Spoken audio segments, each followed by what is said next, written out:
is yung tingin talaga niya, yung puso ng serye, is from the eyes and experiences of women. So that's what makes it different. Yun din, yung same question sa dalawa. Of course, meron din naman silang intention kung bakit na tinanggap yung pelikula. Ay, ito nga serye na. Ako, in any project naman, it's about the script and about the story. Okay. And then kung maganda yung script, sino magdidirect? Walang diba? personal na parang gusto mong tumulong din sa LGBTQ community or...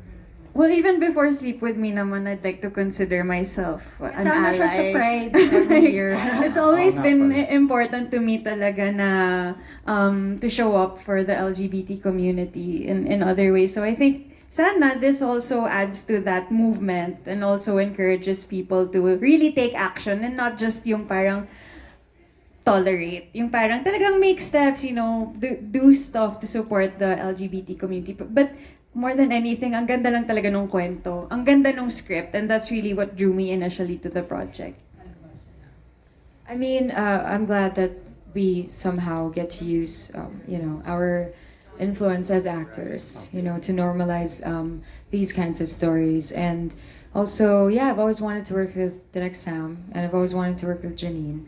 Parang wala na akong hahanapin pa kasi napakaganda pa ng script. So it was just an immediate yes. Yeah.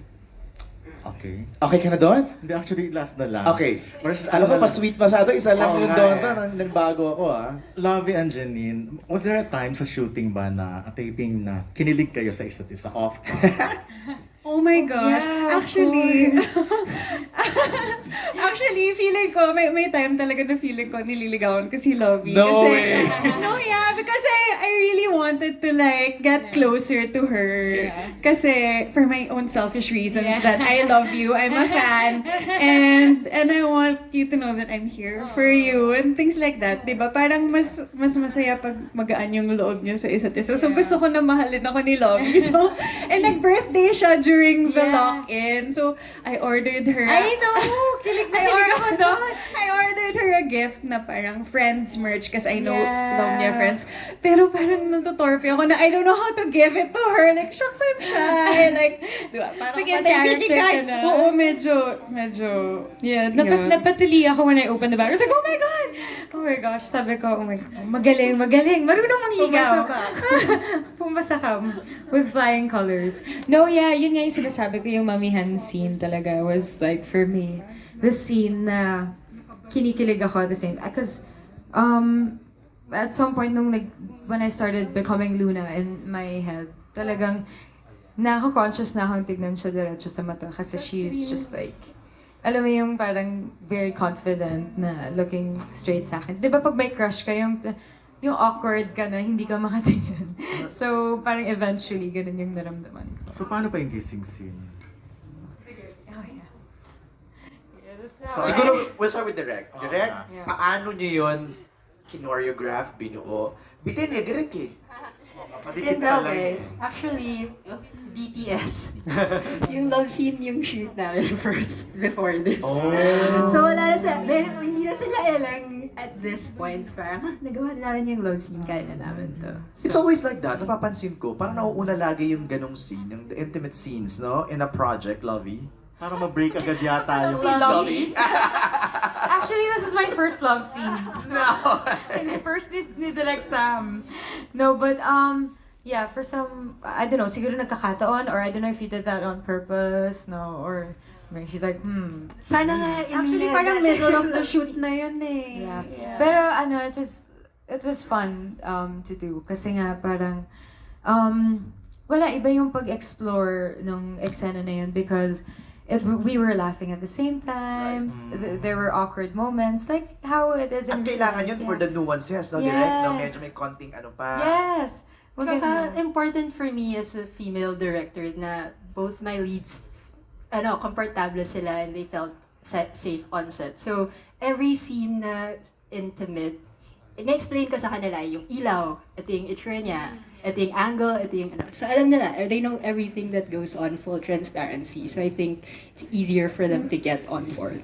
So, kinasabi mo kanina, kinikilig ka kay Lovi, nung ginagawa nyo na yung intimate scene, paano na? Nag-transform ka Siyempre, na? Ano na? level up din ako. Ano na naging, No, the nice thing about that scene is na yung pagkasulat niya, it's not what you would expect na parang scandalous love scene or it felt so real, yung pagkasulat. Because you know when you meet someone, you're parang starting to date pa lang, like, yung merong shyness, may awkwardness, merong nagbabanggaan, like, may konting wall pa. yeah. It's those things that you don't usually see in, Right. in love scenes. Right. And I loved that Sam wrote it that way. Na parang ito yun eh. Like, ganito siya. You know, it's not glamorous like hair in the wind. That's true.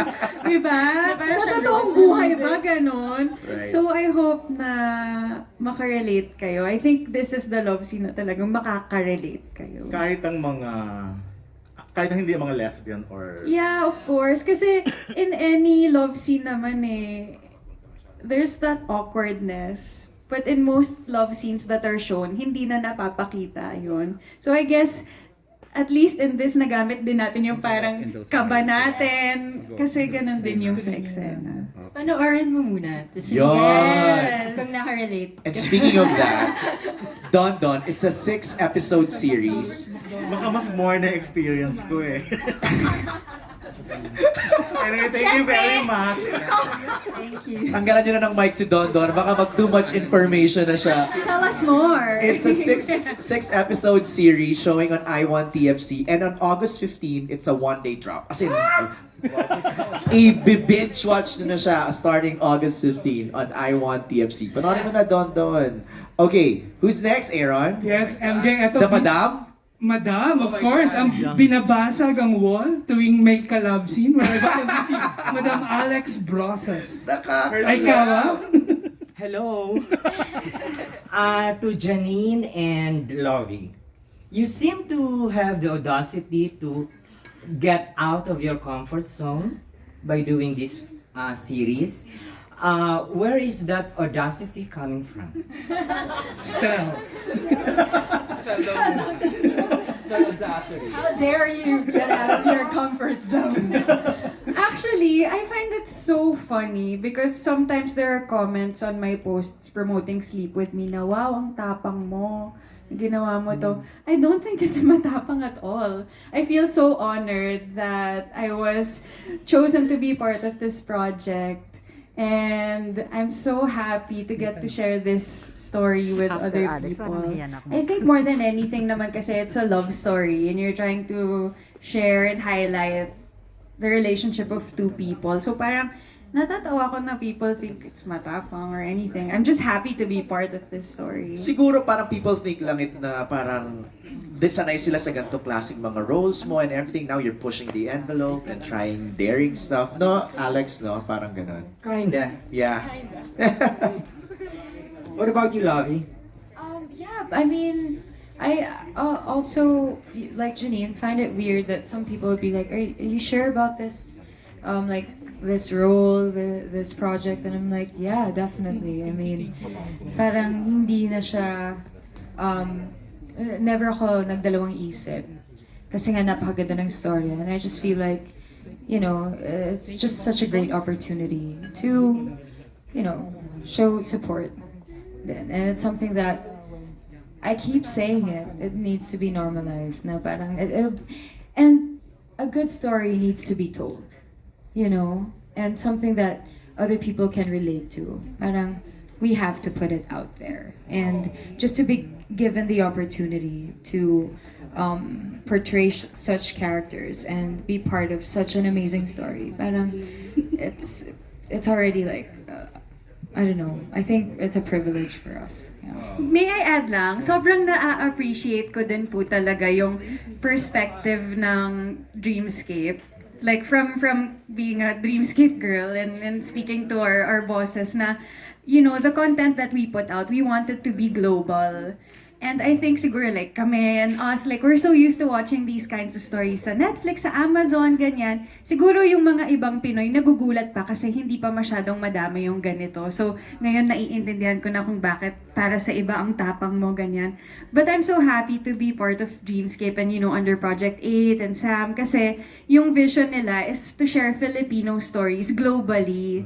At yung talagang maipakita yung version nito from our local perspective, but for a global audience, not just for our kapamilyas abroad, but also for people from other nationalities like sa Outfest and things like that. So happy talaga ako that, to be part of Dreamscape and ABS doing these kinds of stories para ma-share din sa mga Filipinos natin na parang nagugulat pa or like, oh may ganito pala. So ang dami din talagang matututunan with Sleep With Me. Follow-up question. Since you were not known as lesbians of intergalactic proportion, did you make some immersions? Did you do some immersions? Or interviews, or di ba, parang studies, Research. meron bang ganon?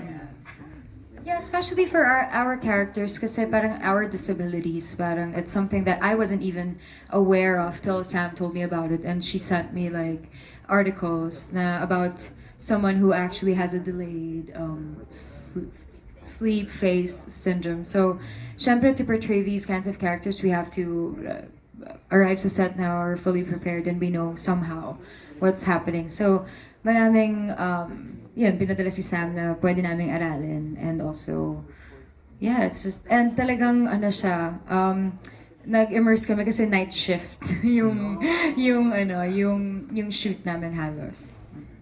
Janine? Yes, of course I have a lot of friends talaga who are in lesbian relationships. I have a cousin.